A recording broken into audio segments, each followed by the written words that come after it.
Good morning, everybody. It is Dave, and here's Bo, and we're headed out to the yard today, but we're going to go in a little bit different pathway, as Bo's already headed out this way.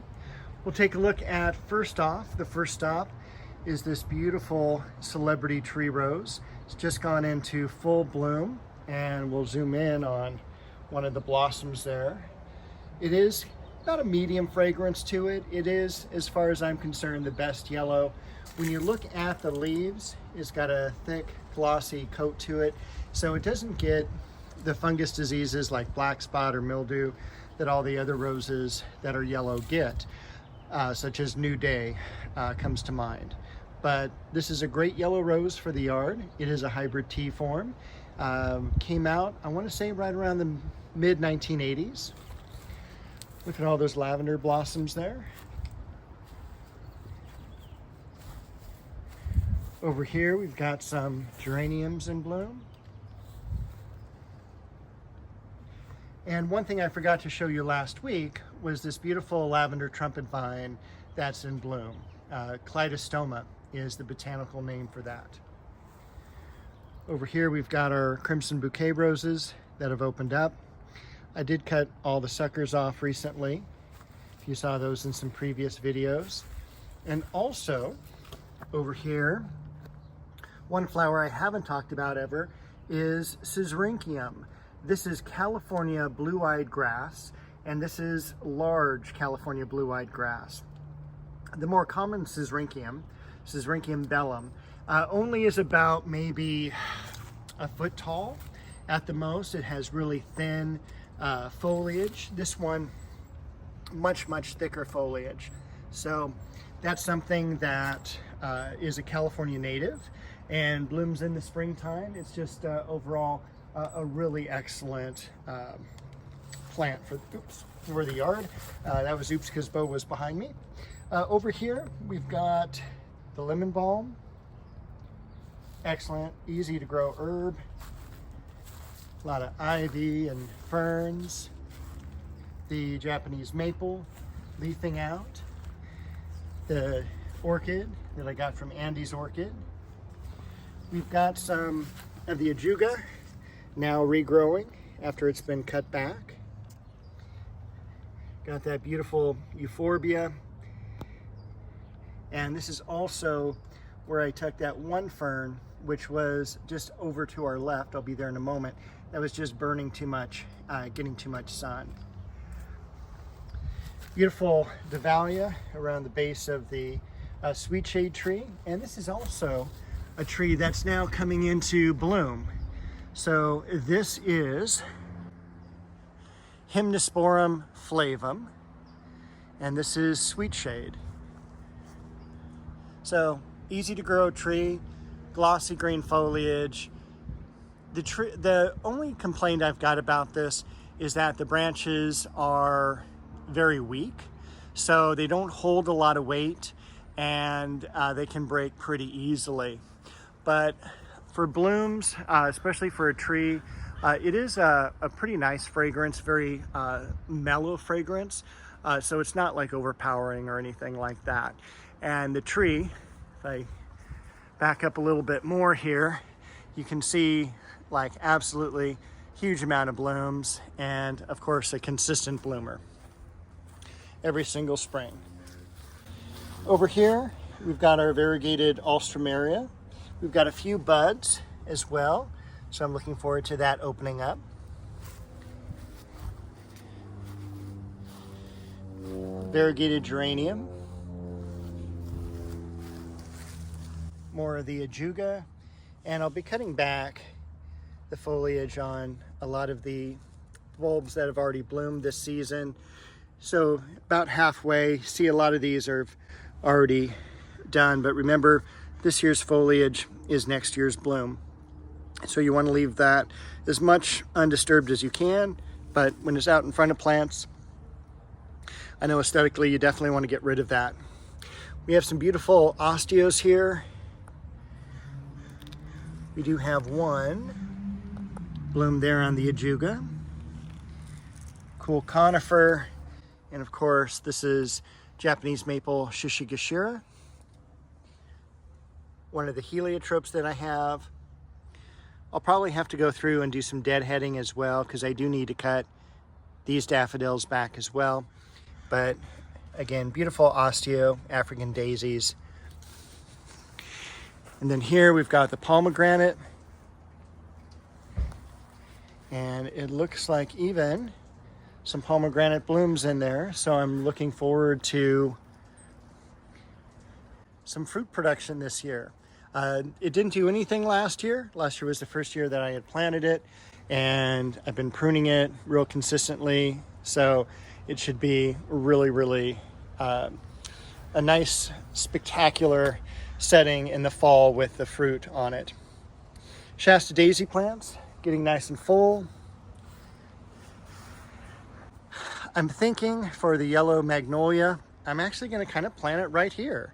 And that should give me a little bit of space before I do something over here in the old pond area. Once again, all of that in motion. Look at that beautiful styrax or Japanese snowball. Again, just so full in bloom. Over here are Japanese maple. Need to do quite a bit of weeding. The clivia. And again, a tree that's just covered in blooms is the Chiananthus, or Chinese fringe tree. I got this just about a year ago. It was toward the end of May. So this is, I guess, a little bit early in terms of blooms for it. This is kind of what I bought it as in full bloom last year. So one thing I did buy recently, you can kind of see how beautiful it is up against the darker foliage, is this impact grass, I guess you could call it, with the variegated foliage against that plant. Looking forward to having that. Turn around here. We got Bo playing on the dirt pile.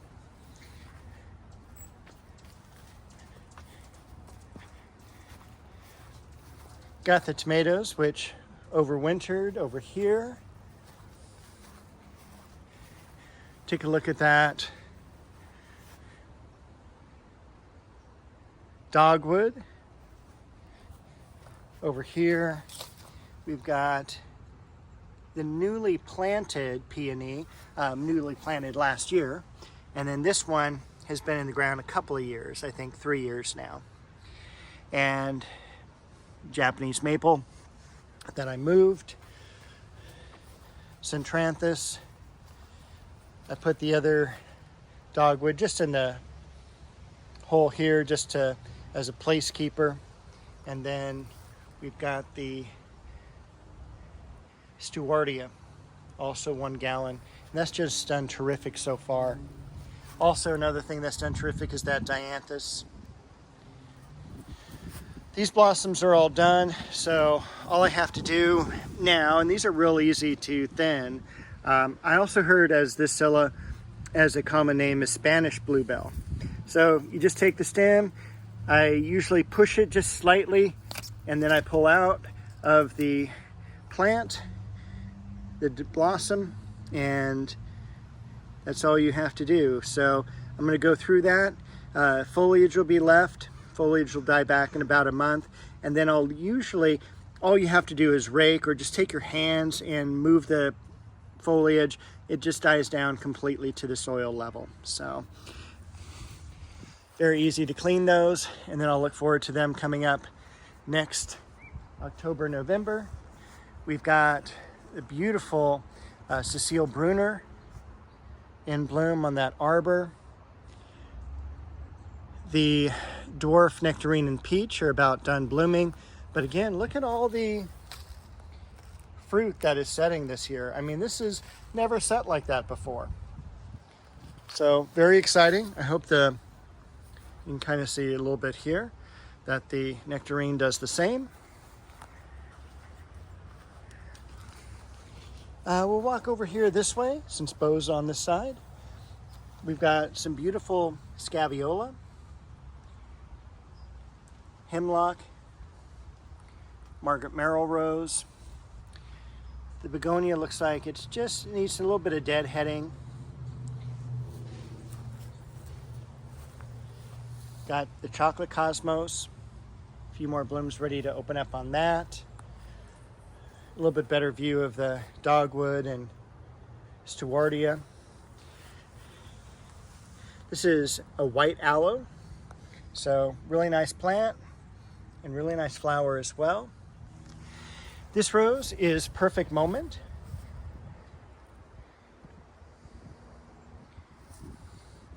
The rose back here is Sonia.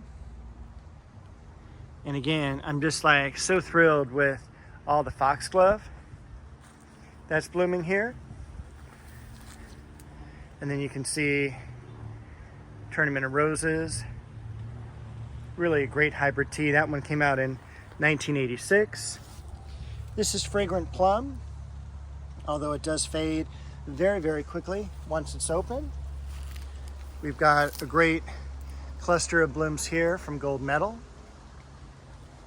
And also another thing I'm thrilled about are the blossoms on the crabapple. Even some lower branches have come out. Those need to be cut off because I do want to really start focusing on the canopy of that. Also a lot of growth now on the, it's the mock orange, but it's not the pittosporum. Oh, the name's escaping me. But that is the other mock orange. And again, a little bit more of the foxglove there. Got bow hidden behind there. Got the almond bush and more foxglove. Tournament of Roses looks like it's gonna bloom pretty soon. We've got Garden Party.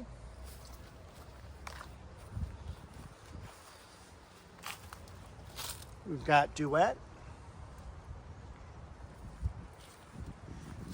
A lot of the lilies are now coming up. Oklahoma. So we've got, those are my last of the lilies that had not come up last week, but now they're finally emerging. So I'm excited with those because that is one of the tree lilies, the oriental lilies. The spirea that's in bloom. Still a few pansies holding on as well. Lots of blooms on the geranium. The linaria doing well. Lynn Anderson. I'm slightly concerned. No, not too concerned because we do have some growth that's finally coming out on the cherry tree. Over here, the apricot, no worries about that at all. Look at the apricots already. Today's date is April 25th, 2024. Look at how awesome that false heather looks in white. And again, I just cut that back all the way down to the ground, well, a few inches above the ground, just a few weeks ago. The liriope that I also cut back, leafing out again. This variety of rose here is called Heaven. It's the one foxglove so far. Down below here, we've got a sedum.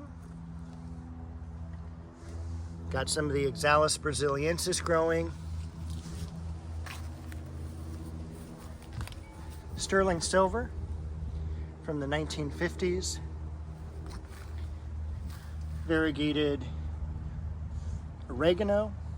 And I always suggest, you know, some of the herbs are actually really cool landscape plants. So definitely consider those as well. You know, even if you don't use them for culinary purposes, they're still really good landscape plants that are easy to grow. Ingrid Bergman is the red rose here. And more of the Oxalis around the base. So that is going to be it for the backyard. I'm going to show you a little bit of the front yard roses. So coming up the front drive, all the iceberg roses are just starting to come into bloom now. You've got a whole bunch of buds and then the blossoms just beginning to open. You can tell the smaller ones are more recently planted This one just got planted last year, but something like this one here has been in the ground several years, probably 6 or 7 years. Once again, some smaller ones, newly planted when I took a spruce tree out of the front yard. And then we've got, again, some of the original plantings here. We'll take a look at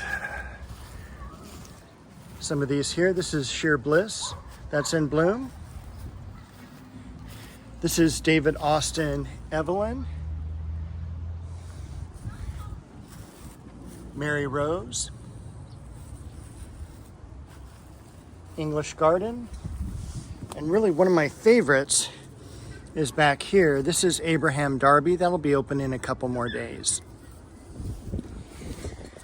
The ligustrum needs to be pruned back. You can see that it's like already ready to bloom, and I don't want all those bees necessarily around this particular area because they will like totally swarm against these plants.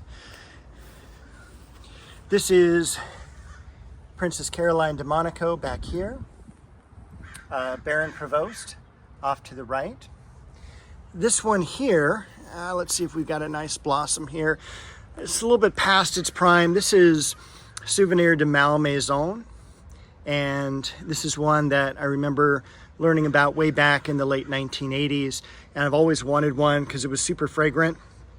Absolutely is, and so happy that I was able to get that.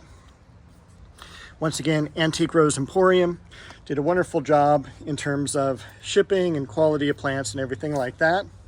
Now, this plant here, I'm actually going to show you the tag because I have no way of pronouncing this.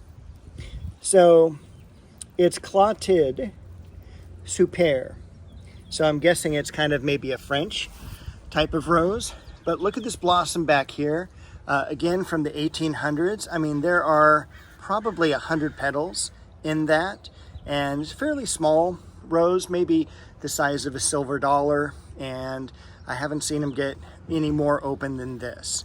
But it has been a fantastic rose, and although you can see how with the foliage it can be subject to some diseases such as powdery mildew and black spot, rust, things like that. But luckily I'm in Southern California. We usually don't have those problems. It is a fragrant rose, but you do kind of have to be right up to the flower to smell the blossoms. So other than that, I think that is all that I wanted to show you for now. I will be back next week with another video.